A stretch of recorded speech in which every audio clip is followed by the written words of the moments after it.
नमस्कार दोस्तों, स्वागत है आपका न्यूज वाले में। मैं रोशनी आज आपके लिए लेकर आई हूँ 10 मिनट में देश और दुनिया की 50 बड़ी खबरें जिन पर बनी रहेंगी आज सबकी नजरें।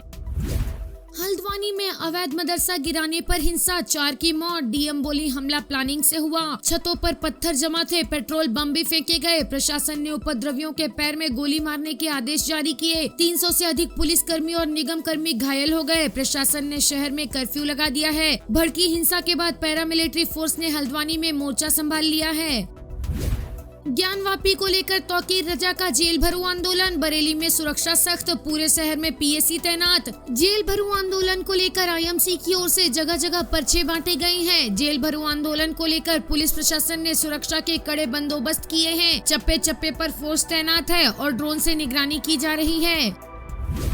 नवरात्र में श्री रामलला के पूजन, श्रृंगार और भोग में बदलाव। 56 भोग में सात्विक आदिवासी भोजन भी होगा। पुजारियों के लिए ड्रेस कोड बदला जाएगा। भगवान राम को कंदमूल, बेर सहित कई तरह के आदिवासी भोजन प्रिय थे, इसलिए उनके 56 भोग में जंगल और आदिवासियों की भोजन सामग्री शामिल की जाएगी। पुजारियों के लिए नया ड्रेस कोड होगा। वे पीली चौबंदी, सफेद धोती और केसरिया पटका पहनेंगे। धर्मशास्त्रों के अनुसार पुजारियों को ऐसे वस्त्र नहीं पहनने चाहिए जिनमें पाँव या सिर डालना होता है। अभी पुजारी केसरिया कुर्ता और धोती पहनते हैं। नई पूजा अर्चना श्रृंगार में उत्तर और दक्षिण भारत के मंदिरों की परंपराओं का समन्वय दिखाई देगा। पूजा पद्धति के लिए खास पुस्तक भी तैयार कराई गई है।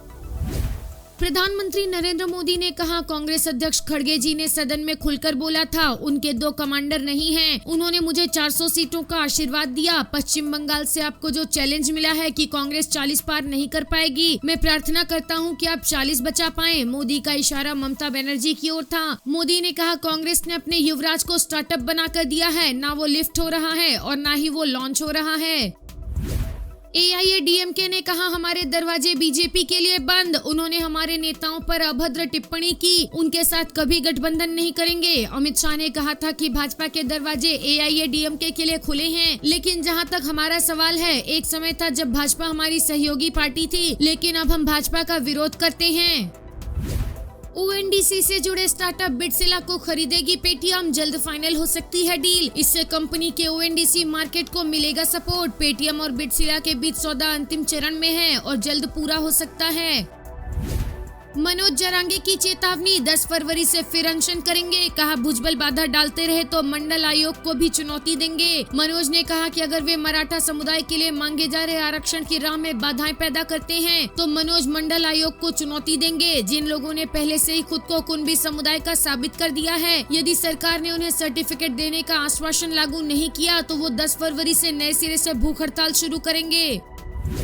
अयोध्या के बाद मथुरा की ओर भाजपा, राष्ट्रीय परिषद की बैठक में श्री कृष्ण जन्मभूमि का प्रस्ताव लाने की तैयारी। दिल्ली में 16 से 18 फरवरी को मीटिंग। पार्टी की राष्ट्रीय परिषद की बैठक में श्री कृष्ण जन्मभूमि का प्रस्ताव लाने की तैयारी है, ठीक वैसे ही जैसे 1989 में श्री राम जन्मभूमि का प्रस्ताव लाया गया था। अभी पार्टी के शीर्ष नेताओं में इस बात को लेकर मंथन हो रहा है कि प्रस्ताव को सीधे तौर पर खुद भाजपा पेश करे या फिर किसी अन्य संगठन जैसे विहिप आदि के जरिए लाया जाए। ज्यादातर नेताओं का मानना है कि पार्टी इसे खुद पेश करे और अन्य संगठनों संस्थाओं से समर्थन का आग्रह करे। काशी विश्वनाथ मंदिर के पुजारी को मिलेगी 90,000 सैलरी। कनिष्ठ पुजारी को 80,000 रुपए और सहायक पुजारी को 65,000 मिलेगी सैलरी। मंदिर में 50 पुजारियों की नियुक्ति होगी। जिले के सभी संस्कृत के छात्रों को श्री काशी विश्वनाथ मंदिर मुफ्त में ड्रेस और पुस्तकें देगा। पहली बार मंदिर संस्कृत ज्ञान प्रतियोगिता भी कराएगा। साथ ही शहर में कई स्थानों पर बाबा का भोग प्रसाद बांटा जाएगा।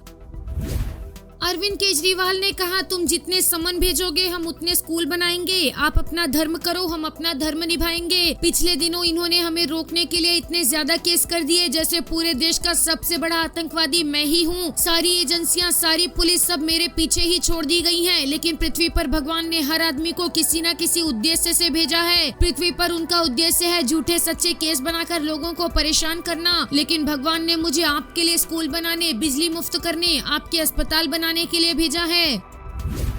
महाराष्ट्र के मुख्यमंत्री एकनाथ शिंदे ने अपने प्रतिद्वंदियों द्वारा उनके खिलाफ लगाए जाने वाले गद्दार होने के आरोपों का जवाब देते हुए कहा कि यदि 50 विधायक और 13 सांसद गलत होते तो लोग बड़ी संख्या में उनका समर्थन नहीं करते। शिंदे ने शिवसेना के प्रतीक चिन्हों और अपने पूर्व पार्टी प्रमुख उद्धव ठाकरे के नेतृत्व वाले समूह की ओर परोक्ष तौर पर इशारा करते हुए कहा कि ये समय अहंकार के मशाल को इस धनुष बाण से बुझाने का है। वे शिकायत करते हैं कि शिवसेना के संस्थापक बाल ठाकरे के आदर्शों को चुरा लिया गया है। क्या आदर्शों की चोरी हो सकती है? वीडियो पसंद आया हो तो लाइक, शेयर और सब्सक्राइब करना ना भूलें।